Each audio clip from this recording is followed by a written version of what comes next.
बिस्मिल्लाहिर्रहमानिर्रहीम। अस्सलाम वालेकुम नादरीन मोहतरम, आप देख रहे हैं आज तक न्यूज़ और मैं हूं समी। इससे पहले आप इस कहानी की 43 इकसार सुन चुके हैं और अब किस नंबर 44 मुलाहिजा फरमाएं। वो सज्जाद की तरफ घूम गया। क्यों वाजा सज्जाद? इस मर्तबा उसके ऊँटों से निकलने वाली आवाज़ सांप की फुनकार से मुशाबा थी। खुद बताओगे वो लड़की कहाँ है या मैं अपने आदमियों से कुछ कहूँ? मैं कुछ नहीं जानता वाजा। सज्जाद काम क्या? नहीं का लफ्ज मैंने कभी नहीं सुना। मुल्ला पंजगोरी फुनकारा। वजह मैं रहीम बख्श। मुल्ला बशीर पंजगोरी ने उसकी बात काटते हुए रहीम बख्श की तरफ देखा। हम दूसरे कमरे में बैठे हैं, इसे 5 मिनट में मालूम करो कि लड़की कहाँ है। अगर तुम चाहो तो बाहर से किसी को मदद के लिए बुला सकते हो। और मोहम्मद दीन वाजा, तुम हम लोगों को चाय तो पिलाओ। मुल्ला बशीर पंजगोरी शारक वगैरह को लेकर अपने कमरे में आ गया। थोड़ी देर बाद इस सज्जाद की चीखों की आवाज सुनाई देने लगी। तकरीबन 15 मिनट गुजर गए। मोहम्मद दीन कहवा लेकर आ गया, लेकिन रहीम बख्श ने अभी तक आकर रिपोर्ट नहीं दी थी। वो लोग चाय पी रहे थे कि रहीम बख्श आ गया। क्या बोला उसने? मुल्ला बशीर पंजगोरी ने सवारियां निगाहों से उसकी तरफ देखा। लड़की को सलमान और उसके साथी उठाकर ले गए हैं, रहीम बख्श ने बताया। सलमान कौन? मुल्ला बशीर पंजगोरी ने पूछा। कोस्ट गार्ड का वो आदमी जो यहाँ आया था और जिसे आपके कहने पर नौकरी से निकाल दिया गया था, रहीम बख्श ने बताया। मुझे पहले ही शुबा था, मुल्ला पंजगोरी बोला। वो लोग शायद लड़की को अपने महकमे के अफसरों के सामने पेश करके ये बात साबित करना चाहते हैं कि मैंने अपने डेरे में गैर मुल्कियों की मौजूदगी के बारे में झूठ बोला था। वो मुझे झूठा साबित करना चाहते हैं। लड़की को कहाँ लेकर गए हैं? मुर्शद के डेरे पर, रहीम बख्श ने बताया। 3-4 आदमियों को लेकर जाओ और लड़की को ले आओ। उनके कितने भी आदमी मरते हैं, मर जाने दो। मैं सुबह से पहले लड़की को यहाँ देखना चाहता हूँ, मुल्ला बशीर पंजगोरी ने कहा। सजाद का क्या करें वाजा? रहीम बख्श ने पूछा। मुल्ला बशीर पंजगोरी ने मुंह से जवाब देने की बजाय बाएं हाथ के अंगूठे से नीचे की तरफ इशारा कर दिया। ठीक है वाजा, समझ गया, रहीम बख्श ने कहा। वाजा, अगर आप इजाजत दो तो मैं इसके साथ चला जाऊं, नौलखे ने कहा। मुल्ला बशीर पंजगोरी चलने में कुछ सोचता रहा, फिर उसने नौलखे को उनके साथ जाने की इजाजत दे दी। नौलखा रहीम बख्श के साथ उस कमरे में आ गया जहां वो लोग सज्जाद को छोड़कर गए थे। इस वक्त सज्जाद को देखकर नौलखा तो कांप उठा। उसके जिस्म का कोई ऐसा हिस्सा नहीं था जहां से खून बह ना रहा हो। फर्श भी दूर दूर तक खून से तर हो रहा था। सज्जाद मरा नहीं था, जिंदा था, लेकिन उसकी आंखें बंद थी। मगर वो होश में था। आहट सुनकर उसने आंखें खोल दी, लेकिन उसकी आंखें फौरन ही बंद हो गई। रहीम बख्श ने 2 आदमियों को बाहर से बुलवाया। वो भी स्याह लिबास पहने हुए थे और उनके सरों पर भी रवायती अंदाज में स्याह रुमाल बंधे हुए थे। इसको उठाकर जीप में डालो और एक बड़ी रस्सी भी ले लो। मोला दाद और दादू से कह दो वो भी जीप में बैठ जाए। तुम लोग भी जीप में बैठो और अपना असला पास ही रखना, रहीम बख्श ने कहा। वो दोनों जख्मों से चूर सज्जाद को उठाकर एक जीप की तरफ ले गए। उनमें से एक का नाम मोला बख्श था और दूसरे को रहीम बख्श ने तुर्बती के नाम से मुखातिब किया था। रहीम बख्श के अपने पास भी एक ऑटोमेटिक राइफल मौजूद थी, जिसमें एक मैगजीन तो फिट था और एक फाजल मैगजीन उसके साथ डोरी से बंधा हुआ था। वो एक कमरे से जाकर एक और राइफल ले आया, उसके साथ भी 2 मैगजीन थे। राइफल चलाना जानते हो ना वाजा? नौलखा, उसने दूसरी राइफल नौलखा की तरफ बढ़ाते हुए कहा। जिंदगी में यही सब कुछ तो सीखा है वाजा। नौलखा उसे राइफल लेकर चेक करने लगा। वो सब लोग एक जीप पर सवार हो गए। जीप के पिछले हिस्से में 2 सीटें आमने सामने थी। मोला बख्श और दादू एक सीट पर बैठे थे और तुर्बती और मोला दाद सामने वाली सीट पर।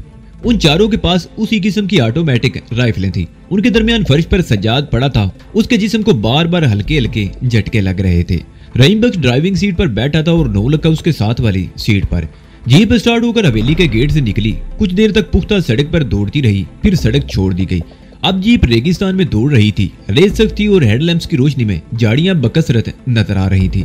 जीप तकरीबन 1 मील तक वीराने में दौड़ती रही और फिर एक जगह रुक गई।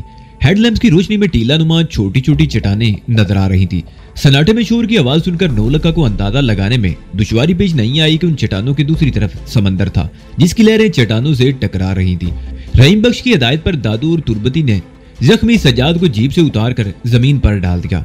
मोला दाद एक बड़ा सा पत्थर उठा लिया, जिसे रस्सी की मदद से सज्जाद के सीने पर बांध दिया गया और फिर तुर्बती और दादू सज्जाद को उठाकर चट्टानों की तरफ ले गए। वो कुछ देर तक हेडलैम्प्स की रोशनी में नजर आते रहे, फिर चट्टानों के पीछे गायब हो गए। 10 मिनट बाद वो खाली हाथ वापस आए। नौलखा को समझने में देर न लगी कि वो लोग सज्जाद को समंदर में फेंक आए थे। तुर्बती और दादू ने कुछ रेत उठाकर जीप के फर्श पर डाल दी, जहां सज्जाद के जिस्म से बहने वाला खून बिखरा हुआ था। वो लोग जीप पर बैठ गए और जीप एक बार फिर हरकत में आ गई। इस मर्तबा जीप का रुख मुखालिफ सिमत में था।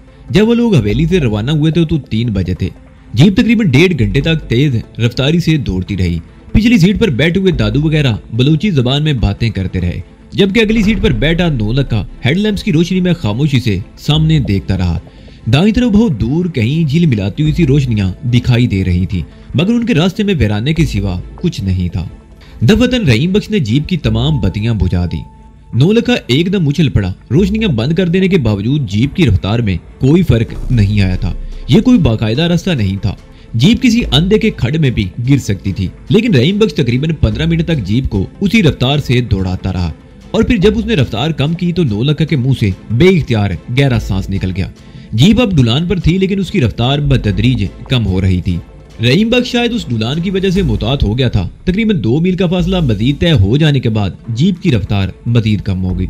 सामने बहुत दूर किसी कदर दाईं तरफ टिमटिमाती हुई एक रोशनी नजर आ रही थी। लगता था जैसे किसी ऊंची जगह कोई बल्ब लगाया गया हो। रहीम बख्श ने पीछे मुड़कर देखे बगैर दादू से मुखातिब होकर कहा। उसने भी जवाब में कुछ कहा और रहीम बख्श ने जीप बाईं तरफ मोड़ दी। उस तरफ कुछ ही आगे जाकर कद आदम झाड़ियों का सिलसिला शुरू हो गया। झाड़ियों में काफी अंदर जाने के बाद रहीम बख्श ने जीप रोक ली और इंजन बंद कर दिया।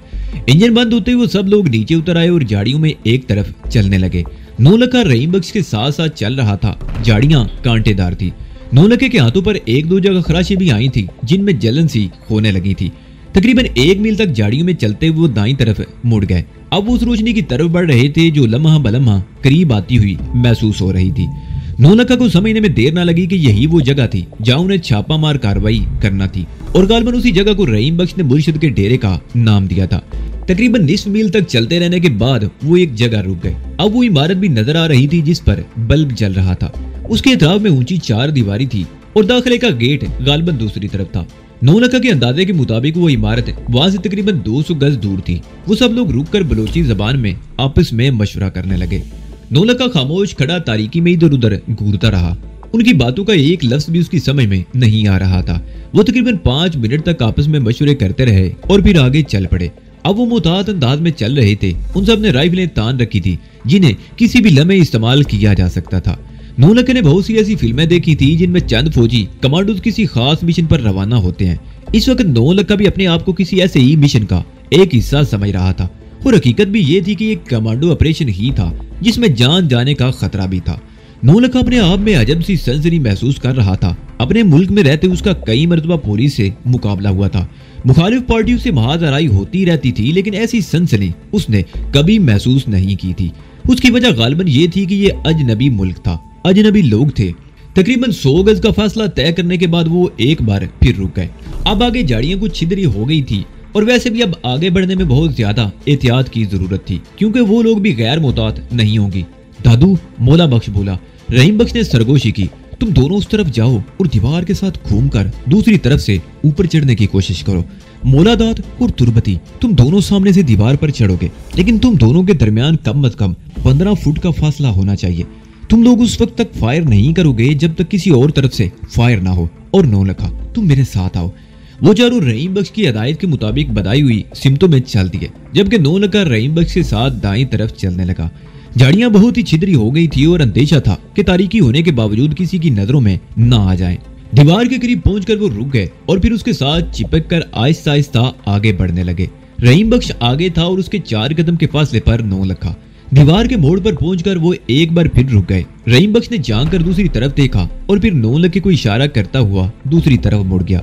नौलखा भी एहतियात से कदम उठाता हुआ उस तरफ मुड़ गया। उस तरफ तकरीबन 20 गज आगे गेट था, मगर वहां रोशनी का बंदोबस्त नहीं था।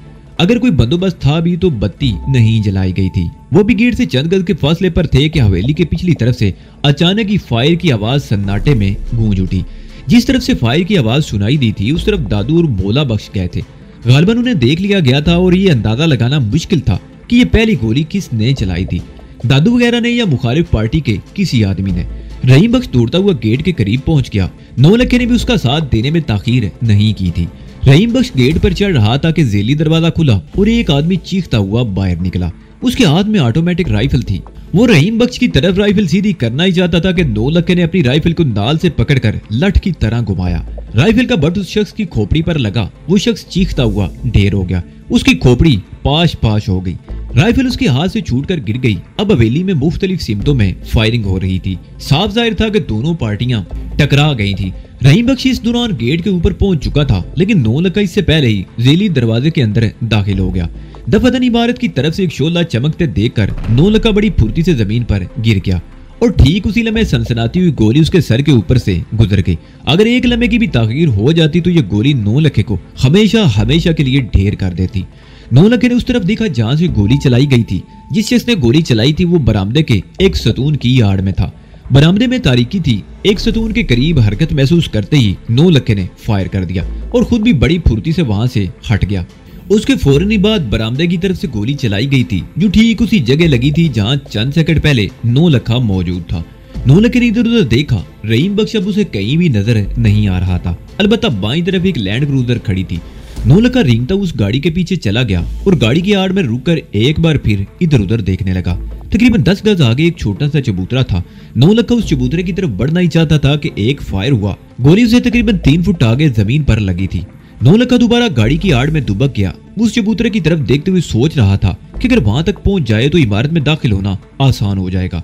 3-4 सिमतों से फायरिंग हो रही थी। उस फायरिंग से नौलखे को यह अंदाजा लगाने में दुश्वारी पेश नहीं आई कि सवेली में कम से कम 6 आदमी मौजूद थे और वो सब के सब फायरिंग कर रहे थे। दफादन दाईं तरफ से चीख की एक आवाज सुनाई दी। 6 में से एक आदमी या तो गोली लगने से खत्म हो गया था या जख्मी हुआ था। चंद सेकंड बाद ही एक और चीख सुनाई दी। नौलखा बरामदे की तरफ देखने लगा और कुछ ही देर बाद उसने एक साये को सतून की आड़ से निकलकर दूसरे सतून की तरफ दौड़ते देखकर ट्राइगर दबा दिया। फायर की आवाज के साथ ही बरामदे से एक चीख उभरी और नौलखे ने उस साये को गिरते हुए देख लिया था। वो लैंड क्रूजर की आड़ से निकलना ही चाहता था कि बरामदे की तरफ से फिर फायर हुआ। नौलखा एक बार फिर गाड़ी के पीछे दुबक गया। गोली विंड स्क्रीन का शीशा तोड़ती हुई निकल गई थी। इमारत के तवील बरामदे में लातादाद मेहराबें बनी हुई थी और कई सतून थे। एक आदमी तो नौलखे की गोली का निशाना बन गया था और दूसरा अब भी किसी सतून के पीछे मौजूद था। मुमकिन है उसके अलावा कोई और भी वहां मौजूद हो। हवेली में मौजूद आदमियों की तादाद के अंदाजे में भी नौलखे को गलती हो सकती थी। मुमकिन है वहां 6 से ज्यादा आदमी मौजूद हो। नौलखे ने बरामदे की तरफ देखा और फिर चबूतरे की तरफ देखने लगा। चबूतरे तक उसका पहुंचना बहुत जरूरी था। उसने राइफल को ऑटोमेटिक सेट पर किया हुआ था और बरामदे की तरफ गोलियां बरसाता हुआ चबूतरे की तरफ दौड़ा। जवाब में बरामदे की तरफ से भी शदीद फायरिंग की गई लेकिन नौलखा महफूज जगह पर पहुंच गया। बरामदे की तरफ से चलाई जाने वाली तमाम गोलियां लैंड क्रूजर में लगी। कम से कम 2 गोलियां गाड़ी की पेट्रोल टैंकी में लगी थी और एक जोरदार धमाका हुआ और लैंड क्रूजर के पर खचे उड़ गए। नौलखा चबूतरे की आड़ में पहुंच चुका था। वो वैसे ज्यादा सी नजरों से आके उस गोले को देख रहा था जो ऊपर उठता जा रहा था। लैंड क्रूजर के कई टुकड़े भी हवा में उड़ते हुए नजर आए। नौलखा ये सोचकर ही कांप उठा था कि अगर वो गाड़ी के करीब मौजूद होता तो उसके जिस्म के टुकड़े भी इसी तरह चारों तरफ फिजा में बिखर जाते। वो दरअसल चबूतरा नहीं था बल्कि होल था जिसमें पानी भरा हुआ था। ये पानी गालिबन पौधों वगैरह के लिए इस्तेमाल होता था। अगर पीने के लिए हौज होता तो हौज पर कोई ढकना होता। नौलखा हौज की आड़ से बरामदे की तरफ देखने लगा। यहाँ से बरामदा साफ नजर आ रहा था लेकिन उसे ये जानकर हैरत हुई कि वहाँ कोई आदमी नजर नहीं आ रहा था। बरामदे में कमरों की कितार थी जिनके वस्त में गालिबन ऊपर जाने के लिए जीना था। जहाँ बहुत मदम सी रोशनी नजर आ रही थी। गालिबन ऊपर किसी जगह बल्ब जल रहा था जिसकी बहुत मदम रोशनी नीचे भी पहुंच रही थी। नौलखा को समझने में देर न लगी कि बरामदे में जो कोई भी था वो ऊपर जा चुका था। नौलखे ने एक लम्हा इंतजार किया फिर हौज की आड़ से निकलकर दौड़ता हुआ बरामदे में आ गया और ठीक उसी वक्त एक आदमी किसी तरफ से दौड़ता हुआ बरामदे में पहुंच गया। नौलखे ने राइफल तान ली लेकिन उससे पहले कि ट्राइगर दबाता एक जानी पहचानी आवाज उसकी समाज से टकराई। मैं हूं नौलखा, गोली मत चलाना। वो रहीम बख्श था। बच गए वाजा, नौलखे ने कहा। अगर तुम बोलते नहीं तो मैं तो गोली चला ही देता। बचाने वाला अल्लाह है वाजा, नौलखा, रहीम बख्श ने जवाब दिया। मैंने तुम्हें जलती हुई गाड़ी की रोशनी में उधर आते हुए देख लिया था। इमारत की पिछली तरफ से फायरिंग की आवाजें बदस्तूर सुनाई दे रही थी। ऊपर चलो वाजा, नौलखा, रहीम बख्श ने कहा। ऊपर 2-3 आदमी हैं और मेरा ख्याल है लड़की भी ऊपर ही है। वो दोनों बड़े मोहतात अंदाज में सीढ़ियों पर चढ़ने लगे। एक दाईं तरफ की दीवार के साथ था और दूसरा बाईं तरफ। आखिरी सीढ़ी पर पहुंचकर वो रुक गए। रहीम बख्श ने जांच कर देखा, ऊपर एक रायदारी थी जो खाली थी। उसने नौलखे को इशारा किया, तुम उस तरफ जाओ, मैं इस तरफ से जाता हूँ। रहीम बख्श ने सरगोशी की। नौलखा राइफल संभाले रायदारी में दाईं तरफ घूम गया। उस तरफ 3 कमरे थे, तीनों दरवाजे बंद थे। एक कमरे से फायरिंग की आवाजें सुनाई दे रही थी। फायरिंग गालिबन पिछली खिड़की से की जा रही थी। दफादन दरमियान वाले कमरे का दरवाजा खुला। एक आदमी बड़ी उजलत में बाहर निकला। उसके हाथ में राइफल थी। नौलखा को देखकर वो चौंक गया। उसने राइफल सीधी करना चाहिए लेकिन नौलखा उससे पहले ही ट्राइगर दबा चुका था। उसकी राइफल से निकलने वाली 2 गोलियां उस शख्स के सीने में पेवस्त हो गईं और वो चीखता हुआ ढेर हो गया। नौलखा दौड़ता हुआ दरवाजे में घुस गया। उस कमरे में 2 आदमी थे और वो दोनों पिछली तरफ की खिड़कियों में से फायरिंग कर रहे थे। वो दोनों तेजी से बूढ़े, उनमें से एक को तो नौलखे ने गोलियों से ठंडा कर दिया और दूसरे ने राइफल फेंक कर हाथ ऊपर उठा दिए। उसी कमरे में फर्श पर समीना भी रस्सियों से बंधी पड़ी थी। मैं आ गया हूँ समीना बीबी, घबराओ नहीं, नौलखे ने उसकी तरफ देखते हुए कहा और फिर उस आदमी की तरफ रुख करके बोला, दीवार की तरफ मुंह करके खड़े हो जाओ। वो शख्स एक लम्हा जाया किए बगैर दीवार की तरफ रुख करके खड़ा हो गया। उसने अपने दोनों हाथ सर से ऊपर दीवार पर टिका दिए। तुम बलोच तो नहीं लगते, क्या नाम है तुम्हारा? नौलखे ने पूछा। मेरा नाम सलमान है, कराची का रहने वाला हूँ, यहाँ कोस्ट गार्ड में मुलाजिम हूँ, उस शख्स ने जवाब दिया। हूँ नहीं बल्कि थे, नौलखे ने कहा। चंद रोज पहले तुमने हम लोगों की तलाश में मुल्ला बशीर पंजगोरी के डेरे पर छापा मारा था और मुल्ला बशीर पंजगोरी ने तुम्हें नौकरी से निकलवा दिया था। तुमने उसका इंतकाम लेने के लिए उसकी मेहमान औरत को अगवा कर लिया। तुम मुझसे ज्यादा जानते हो कि बलोच लोग मेहमानों के लिए अपनी जान भी कुर्बान कर देते हैं। मैं अगर चाहूँ तो तुम्हें इसी वक्त गोली मार दूं, लेकिन नहीं, मैं तुम्हें मुल्ला बशीर पंजगोरी के हवाले करूंगा। सजा तो तुम्हें वही देगा, बच तुम लोग भी नहीं सकोगे। सलमान ने कहा, मैंने कोई जुर्म नहीं किया था, मैं तो अपनी ड्यूटी दे रहा था और ये मेरा फर्ज था, लेकिन मुल्ला पंजगोरी ने मुझे नौकरी से निकलवा दिया। मैं अपने अफीसरों पे ये साबित करना चाहता था कि मुल्ला के डेरे पर जाकर मैंने कोई गलती नहीं की थी। तुम्हारी साथी को मैंने इसलिए अगवा किया था कि इसे सबूत के तौर पर सुबह अपने अफसरों के सामने पेश कर सकूं, लेकिन मुल्ला पंजगोरी के आदमी बड़ी जल्दी यहाँ तक पहुँच गए। तुमने मुल्ला के जिस आदमी को अपने साथ मिलाया था वो देखने में तो बहुत जीदार लगता था, लेकिन बड़ा धोखेबाज निकला।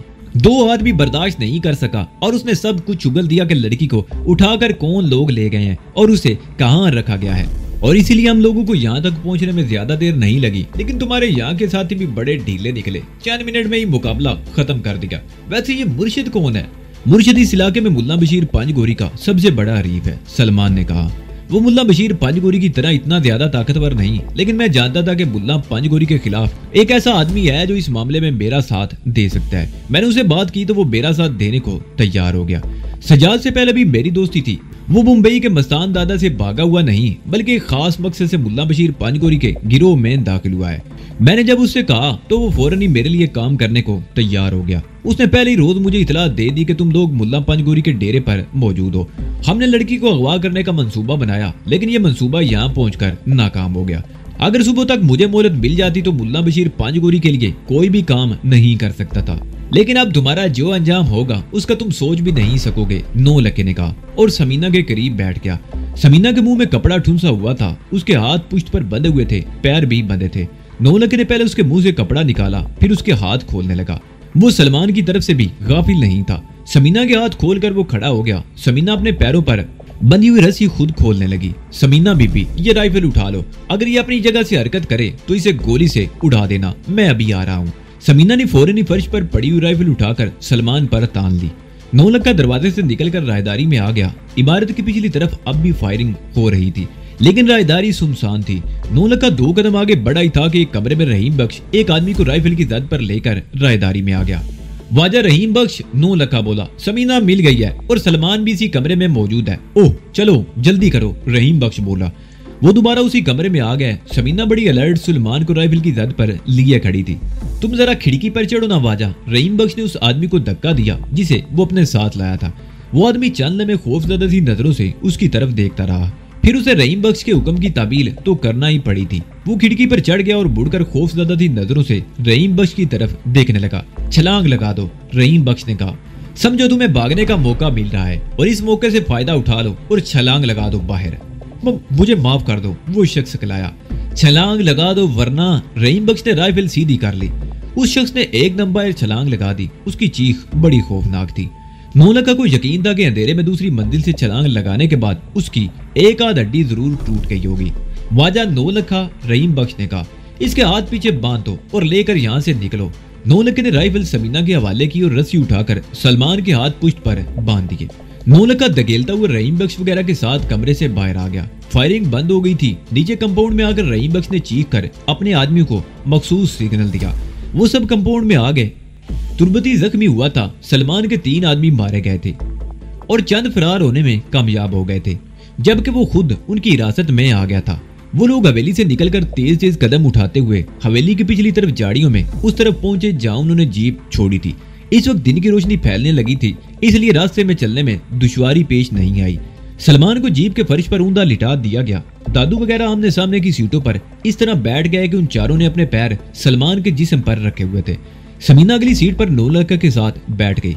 रात को उस तरफ आते हुए ये फासला तय करने में तकरीबन 2 घंटे लगे थे, लेकिन वापसी में सिर्फ 1.5 घंटा लगा था। हवेली का गेट मोहम्मद दीन ने खोला था। उसने बताया कि डी कोस्टा और शारिक अपने कमरे में सो रहे हैं और मुल्ला बशीर पंजगोरी मस्जिद में नमाज पढ़ रहा है। बरामदे के सामने जीप रुकते ही नौलखा और समीना उतर आए। वो दोनों उस कमरे की तरफ गए जिसमें शारिक और डी कोस्टा मौजूद थे। सलमान को एक और कमरे में ले जाया गया। रहीम बख्श और उसके साथ ही बरामदे में ही खड़े रह गए। नौलखा ने दरवाजा खोला तो उसकी नजर सामने कालीन पर लेटे हुए शारिक पर पड़ गई। वो जाग रहा था और उन्हें देखते ही वो उठकर बैठ गया। डी कोस्टा सो रहा था। समीना दौड़कर शारिक के पास पहुंच गई। वो दोनों एक दूसरे के हाथ बड़ी गर्मजोशी से पकड़कर दबाने लगे। ओह, तुम ठीक हो ना? हम तो परेशान हो गए थे। शारिक ने समीना की तरफ देखते हुए कहा। हाँ, मैं ठीक हूँ। तुम्हें क्या हुआ? सर पर ये पट्टी कैसी है? समीना बोली। जब तुम्हें अगवा किया गया तो मैंने तुम्हें बचाने की कोशिश की थी और उसी वक्त मेरे सर पर किसी वजनी चीज से जोरदार जरब लगाई गई थी। मैं बेहोश होकर गिर पड़ा था। शारिक ने कहा। ओह हाँ, मैंने तुम्हारी चीख सुनी थी। समीना ने कहा। डी कोस्टा भी उनकी बातों की आवाज सुनकर उठ गया। उसे समीना को देखकर बड़ी हैरत थी। इन लोगों ने तो वाकई कमाल कर दिया। डी कोस्टा बोला। इतनी देर में तो किसी जानने वाले का पता मालूम करना भी मुश्किल होता है और ये लोग तुम्हें दुश्मन के कब्जे से छुड़ा कर ले आए। जब कोई काम करना होता है ना, फिर टामक टोये में वक्त जाया नहीं किया जाता। नौलखा ने कहा। इनकी कार्रवाई पर मुझे भी हैरत है। कम से कम 3-4 आदमी मरे हैं इस कार्रवाई में और वो जो फसाद की असल जड़ था उसे जिंदा पकड़ कर ले आए हैं। वो कौन है? डी कोस्टा ने पूछा। सलमान, नौलखा ने जवाब दिया। कोस्ट गार्ड का वही आदमी जिसके बारे में मैंने भी शुबे का इजहार किया था।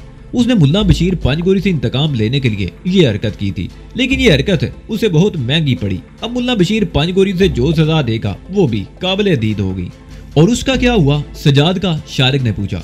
जिसम पर भारी पत्थर बांधकर उसे समंदर में फेंक दिया गया था। अब तक तो उसका सारा गोश्त मछलियां खा चुकी होंगी। नौलखा ने जवाब दिया। ऐसे लोगों का अंजाम यही होना चाहिए। शारिक ने कहा। सजाद कौन है? समीना ने सवालिया निगाहों से उसकी तरफ देखा। वही लंबा तिरंगा आदमी जो बाद में यहाँ आया था। शारिक ने जवाब दिया। सलमान ने उसके साथ मिलकर यह साजिश तैयार की थी, लेकिन नौलखा ने उसे पकड़ लिया और रहीम बख्श ने उससे सब कुछ उगलवा लिया था। इसलिए तो ये लोग इतनी जल्दी तुम तक पहुंच गए थे। तकरीबन आधे घंटे बाद मोहम्मद दीन कहवा लेकर आ गया। उस वक्त सूरज तुलू हो रहा था और उन सब के सामने एक एक कप रख दिया गया। आप लोग चाय पिए, फिर वाजा पंजगोरी से नाश्ते पर मुलाकात होगी। मोहम्मद दीन कहते हुए बाहर निकल गया। वो लोग खामोशी से चाय पीने लगे। सुबह की पहली चाय बड़ी खुश जायका महसूस होती थी। चाय पीने के बाद शारिक अपनी जगह से उठकर खिड़की के सामने खड़ा हो गया। ये खिड़की मशरक की तरफ थी। उससे आगे हवेली की ऊंची दीवार थी, जिसकी वजह से धूप अभी तक खिड़की तक नहीं पहुंच पाई थी। अलबत्ता ऊपर की मंजिलों की दीवारों पर धूप चमक रही थी। 7:30 बजे के करीब मोहम्मद दीन दोबारा आ गया। नाश्ता तैयार है, आप लोग मुंह हाथ धोकर वाजा पंजगोरी के कमरे में आ जाइए। मोहम्मद दीन कहकर चला गया। वो लोग भी कमरे से निकल आए। मुंह हाथ धोए और जरूरियात से फारिग होने में आधा घंटा लग गया और जब वो लोग मुल्ला बशीर पंजगोरी के कमरे में पहुंचे तो दस्तरख्वान बिछा हुआ था। बशीर पंजगोरी ने मुस्कुराती हुई निगाहों से उनका इस्तकबाल किया। थोड़ी देर में मोहम्मद दीन ने खाना लगा दिया। मैं नाश्ता करने के बाद शहर चला जाऊंगा। मुल्ला बशीर पंजगोरी ने नाश्ते के दौरान कहा। तुम लोग आज रात 11 बजे यहाँ से रवाना हो जाओगे। रहीम बख्श और 3 आदमी तुम लोगों के साथ जाएंगे। ये लोग तुम्हें सोनमियानी छोड़ देंगे। वहां से तुम लोग आसानी से कराची जा सकोगे। रहीम बख्श तुम लोगों को सोनमियानी के एक पुलिस ऑफिसर से भी मिलवा देगा ताकि वहां से कराची जाने में तुम लोगों को किसी परेशानी का सामना न करना पड़े। सोनमियानी तो हमारा अपना इलाका है, वहां में कौन परेशान करेगा? शारिक ने उसकी तरफ देखते हुए कहा। परेशानी अपनों ही से तो उठानी पड़ती है, पंजगोरी ने मुस्कुराते हुए कहा। नाश्ते के थोड़ी देर बाद मुल्ला पंजगोरी रुखसत हो गया। रुखसत होने से पहले वो उन लोगों से इस तरह मिला था जैसे अपनों से बिछड़ रहा हो। रहीम बख्श भी उसके साथ ही चला गया था और हवेली में उनके साथ सिर्फ मोहम्मद दीन रह गया था। रहीम बख्श की वापसी मगरिब से थोड़ी देर पहले हुई थी। उसके साथ 3 आदमी और भी थे। एक तो दादू ही था और 2 नए चेहरे। रहीम बख्श ने एक बड़ा सा सूटकेस शारिक के हवाले कर दिया। ये क्या है? शारिक ने पूछा। मुल्ला बशीर पंजगोरी ने तुम लोगों के लिए कुछ ताइफ दिए हैं, खोल कर देख लो। रहीम बख्श ने जवाब दिया। समीना ने जल्दी से सूटकेस खोल लिया। उसमें 4 पैकेट रखे हुए थे और हर पैकेट पर नाम लिखा हुआ था। सबने अपने अपने नाम का पैकेट उठा लिया। समीना ने अपने नाम का पैकेट खोला तो उसमें कई सूटों का कपड़ा, 2 कीमती घड़ियां और कुछ और ताइफ के अलावा हीरे के जुड़ाव वाला सोने का एक सेट भी था। ये सब कुछ देखकर समीना की आंखें चमक उठी। दूसरों के पैकेटों में जेवर के सेट के अलावा कपड़े, घड़ियां और कुछ चीजें भी थी। वो सब लोग ये ताइफ देखकर बहुत हैरान हुए और खुश भी थे। रात 9 बजे वो लोग खाने से फारिग हो चुके थे। 10:30 बजे वो लोग मुल्ला बशीर पंजगोरी की लॉन्च पर सवार हो चुके थे। उस लॉन्च में अर्शे के नीचे भी 3 कैबिन थे लॉन्च का कंट्रोल रहीम बख्श के हाथ में था। वो लॉन्च को खाड़ी से निकालकर दहाने पर ले आया। लॉन्च का इंजन स्टार्ट था और रहीम बख्श बार बार किलाई पर बंधी हुई घड़ी देख रहा था। ठीक 11 बजे बाईं तरफ आसमान पर एक सब्ज रोशनी चमकती हुई नजर आई। यूं लगा था जैसे किसी ने आतिशबाजी का फेलियर छोड़ा हो। सब्ज रोशनी का एक गोला सा था जो हवा में तैरता हुआ आहिस्ता आहिस्ता नीचे आ रहा था। ये मखसूस सिग्नल था। आसमान पर तैरती हुई सब्ज रोशनी मालूम होने से पहले ही रहीम बख्श लॉन्च को हरकत में ले आया। लॉन्च की तमाम बत्तियां बुझी हुई थी। वो पहले बहुत हल्की रफ्तार से चलती रही, फिर साहिल से तकरीबन 200 गज के फासले पर पहुंचकर उसकी रफ्तार तेज हो गई। उसका रुख पाकिस्तान के साहिल की तरफ था। समीना और शारक वगैरह अर्शा की रेलिंग के करीब खड़े मस्कत के साहिल की दूर होती हुई रोशनी को देख रहे थे। सुनमियानी के साहिल पर आने से पहले उन्हें कम से कम 1 घंटा समंदर में खड़ा रहना पड़ा था। रहीम बख्श बार बार घड़ी देख रहा था और फिर उसने लंगर उठा दिया। साहिल से तकरीबन 200 गज दूर पहुंचकर उसने लॉन्च एक बार फिर रोक ली। लंगर गिरा दिया गया। एक बड़ी कश्ती समंदर में उतार दी गई। रहीम बख्श ने अपना एक आदमी भी साथ ले लिया और शारक वगैरह के साथ कश्ती में उतर गया। शारक और उसके साथी खामोश बैठे हुए वैरान साहिल की तरफ देख रहे थे। समीना कुछ ज्यादा ही खौफजदा थी। रहीम बख्श कश्ती के अगले हिस्से में खड़ा था। उसके कंधे पर राइफल लटकी हुई थी और एक हाथ में टार्च थी। वो गहरी नजरों से तारीक साहिल की तरफ देख रहा था। दादू ने चप्पू संभाल रखे थे और वो बहुत आहिस्ता आहिस्ता कश्ती को चला रहा था। दफादन साहिल पर दाईं तरफ तारीकी में रोशनी चमकते देखकर रहीम बख्श चौंक गया। रोशनी मखसूस अंदाज में जल बुझ रही थी। रहीम बख्श को समझने में देर न लगी कि टार्च से मखसूस सिग्नल दिया जा रहा था। उसने मुड़कर दादू को इशारा किया। दादू ने किश्ती का रुख उसी तरफ मोड़ दिया जिस तरफ रोशनी चमकती हुई नजर आ रही थी। रोशनी गायब हो चुकी थी। रहीम बख्श ने साहिल की तरफ देखते हुए अपने हाथ में पकड़ी हुई टार्च से रोशनी के मखसूस सिग्नल दिए। जवाब में साहिल पर भी रोशनी चमकती हुई दिखाई दी। कश्ती आहिस्ता आहिस्ता उसी तरफ बढ़ती रही और मिलाकर साहिल पर छोटी छोटी चट्टानों में पहुंचकर रुक गई। उम्र दराज, रहीम बख्श ने साहिल की तरफ रुक करके खोले से आवाज दी। ठीक है, आ जाओ तुम लोग। साहिल चट्टानों से जवाब में एक आवाज उभरी। उसके साथ ही टार्च की रोशनी भी चमक उठी। चलो उतरो, रहीम बख्श ने शारक वगैरह की तरफ देखते हुए कहा और टार्च की रोशनी से उन्हें रास्ता दिखाने लगा। पहले शारक एक पत्थर पर उतरा, फिर उसने सहारा देकर समीना को कश्ती से उतारा। उसके बाद डी कोस्टा और आखिर में नौलखा कश्ती से उतरा। भारी सूटकेस उसने उठा रखा था। दादू, रहीम बख्श ने दादू की तरफ देखते हुए कहा, तुम वापस जाओ और लॉन्च को मछली घाट पर ले जाओ। मैं सुबह आ जाऊंगा। अच्छा बाजा, खुदा हाफिज। दादू ने जवाब दिया और कश्ती को वापस मोड़ने लगा। वो लोग कश्ती से उतरकर रहीम बख्श की रहनुमाई में पत्थरों पर फलांगते हुए साहिल पर आ गए। शारिक ने समीना को सहारा दे रखा था ताकि वो कहीं गिर ना जाए। एक आदमी अचानक ही एक बड़े पत्थर की आड़ से निकलकर सामने आ गया। वो दरमियाने कद का एक दुबला पतला सा आदमी था। उसने भी स्याह लिबास पहन रखा था और सर पर मखसूस रुमाल बंधा हुआ था।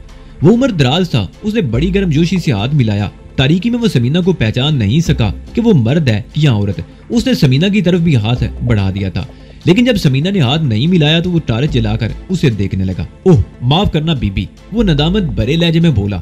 मैं समझा था कि तुम भी इन लोगों की तरह मर्द हो। गाड़ी कहाँ है उम्र दराज? रहीम बख्श ने पूछा। आगे खड़ी है, उन चट्टानों के पीछे।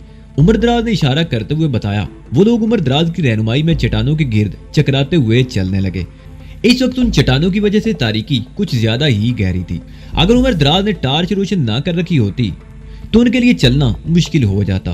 तकरीबन 15 मिनट बाद वो एक खुली जगह पर निकल आए। एक चट्टान के करीब एक पुरानी सी फोर्ड पिकअप खड़ी थी जिस पर स्याह कैनूस का हुड लगा हुआ था। उन चारों को पीछे बिठा दिया गया और रहीम बख्श उमर दराज के साथ आगे बैठ गया। पिकअप के पिछले हिस्से में सीटें नहीं थी। ये लोग फर्श पर ही बैठे हुए थे। पिकअप चट्टानों के गिर्द चकराती हुई चलती रही। तकरीबन आधे घंटे बाद वो खुली जगह पर आकर निकल आई। इस वक्त मदम सा उजाला फैलने लगा था। ये चारों पीछे देख रहे थे। तहद्दे निगाह वैराना ही वैराना था। कहीं कोई दरख्त, कोई पौधा या झाड़ियां वगैरह नजर नहीं आ रही थी। पिकअप की रफ्तार ज्यादा तेज नहीं थी, लेकिन उसके बावजूद नाहमवार रास्ते पर जोरदार झटके लग रहे थे। वो बार बार लुढ़क कर एक दूसरे से टकरा रहे थे। तकरीबन 1 घंटे बाद वो एक छोटी सी बस्ती में पहुंच गए। कुत्तों ने भौंक कर उनका इस्तकबाल किया। यह बस्ती 15-20 घरों पर मुश्तमिल थी। एक छोटी सी मस्जिद थी और आदमी उस मस्जिद से फजर की नमाज पढ़कर निकल रहे थे। बस्ती के तमाम मकान कच्चे थे। चंद मकान ऐसे थे जिनकी दीवारों में कुछ पत्थर भी इस्तेमाल किए गए थे। पिकअप एक गली में घूमकर एक मकान के सामने रुक गई। रहीम बख्श उतरकर पिछले हिस्से की तरफ आ गया। आ जाओ वाजा, नीचे उतर आओ। वो चारों नीचे उतर आए और रहीम बख्श की रहनुमाई में चलते हुए मकान के दरवाजे पर पहुंच गए। लकड़ी का भारी दरवाजा था। दूसरी दस्तक पर ही दरवाजा खुल गया। दरवाजा खोलने वाली एक अधेड़ उम्र औरत थी। उसने उन लोगों को देखकर हैरत का इजहार नहीं किया। गालबन यहाँ इस किस्म के बिन बुलाए मेहमान आते ही रहते होंगे। दरवाजे की दूसरी तरफ वसी कच्चा सेहन था, खजूर के चंद दरख्त थे और काफी आगे मकान था। उसके सामने भी एक बरामदा था। मकान एल शेप का था। एक तरफ एक कमरा था और दूसरी तरफ 2 कमरे। उस इमारत से हटकर एक और कमरा था और उसके साथ एक वसी शेड था जिसके नीचे चंद बकरियां बंधी हुई थी। बकरियां उन्हें देखकर मिमियाने लगी। उस अधेड़ उम्र औरत ने एक कमरे का दरवाजा खोल दिया। वो चारों रहीम बख्श के साथ कमरे में दाखिल हो गए। कमरे में अंधेरा सा था, इसलिए दरवाजा खुला रहने दिया गया। रहीम बख्श ने आगे बढ़कर रकबी सिम की 2 खिड़कियां खोल दी। खिड़कियां खुलते ही न सिर्फ कमरे में रोशनी फैल गई बल्कि ताजा हवा भी आने लगी। शारिक दरवाजे के करीब ही खड़ा कमरे का जायजा लेने लगा। कमरा खासा बड़ा था, पुख्ता फर्श था जिस पर वाल टू वाल नायलॉन की तकून वाली खूबसूरत चटाइयां बिछी हुई थी। दीवारों पर लकड़ी की पुराने तर्ज की खूंटियां लटकी हुई थी। एक दीवार पर सिंगल शेट वाला कैलेंडर भी टंगा हुआ था। यह कैलेंडर पिछले साल का था और ग्वादर के किसी जनरल स्टोर का था। नौलखा ने सूटकेस एक दीवार के करीब रख दिया और खुद भी दीवार से टेक लगाकर चटाई पर बैठ गया। इसी दौरान उमर दराज भी आ गया था। वाजा शारक है। रहीम बख्श ने शारक की तरफ देखते हुए कहा, मैं तो अभी चला जाऊंगा। ये वाजा उमर दराज आप लोगों के पास है। ये मुझे शहर छोड़कर वापस आ जाएगा। आप लोग नाश्ता करें, आज का दिन यहीं आराम करें और कल सुबह आप लोग कराची चले जाना। कल सुबह? आज क्यों नहीं? शारिक ने उलझी हुई नजरों से उसकी तरफ देखा। यहाँ से कराची के लिए बसें सवेरे ही निकल जाती हैं। कुछ लोगों ने पहले ही ड्राइवरों से अपनी सीटों के लिए कह रखा होता है, इसलिए जो मुसाफिर ऐन वक्त पर आते हैं उन्हें मुश्किल ही से सीट मिलती है। यहाँ तो बसों में मुसाफिर भीड़ बकरियों की तरह भरे जाते हैं। बहुत से लोग तो छतों पर बैठकर सफर करते हैं। आज शाम उमर दराज बस ड्राइवर से कह देगा, कल सुबह आप लोग आराम से बैठ कर जाएं। रहीम बख्श ने तफसील से बताते हुए कहा, ठीक है, जैसे तुम्हारी मर्जी। शारिक ने गहरा सांस लेते हुए कहा, फिर बोला, तुम वापस जाओ तो मुल्ला बशीर पांच गोरी का हमारी तरफ से बहुत शुक्रिया अदा करना, मेहमान नवाजी का भी और उनके तहाइफ का भी। इसमें शुक्रिया की कोई बात नहीं। रहीम बख्श ने मुस्कुराते हुए कहा, कभी दोबारा आओ तो फिर तुम लोगों को अपने इलाके की सैर करवाएंगे। अच्छा वाजा, अब भी इजाजत दो। रहीम बख्श ने शारिक, नौलखा और डी कोस्टा से बाकायदा मुसाफा किया। समीना को हाथ उठाकर सलाम किया और उमर दराज के साथ रुखसत हो गया। वो चारों चटाई पर बैठ गए। दरवाजा और खिड़कियां खुली होने की वजह से ताजा हवा कमरे में आ रही थी और गर्मी का एहसास बिल्कुल नहीं हो रहा था। तकरीबन 10 मिनट बाद ही वो औरत कमरे में दाखिल हुई जिसने बाहर का दरवाजा खोला था। तुम लोग मुंह हाथ धो लो, मैं रोटी और चाय बनाती हूँ। पानी कहाँ है? शारिक ने अपनी जगह से उठते हुए कहा। वो जिधर बकरी बंधा हुआ है उधर पानी का ड्रम रखा है, उस औरत ने कहा। फिर समीना की तरफ देखती हुई बोली, तुम मेरे साथ आ जाओ बीबी। वो तीनों बकरी वाले शेड की तरफ चले गए और समीना उस औरत के साथ आ गई। दूसरी तरफ वाले कमरों की पिछली तरफ एक गुसल खाना सा बना हुआ था। ये गुसल खाना है, तुम मुंह हाथ धोकर बकरियों के शेड के साथ वाले कमरे में आ जाओ, उधर हमने बावर्ची खाना बनाया हुआ है। वो औरत कहती हुई बाहर चली गई।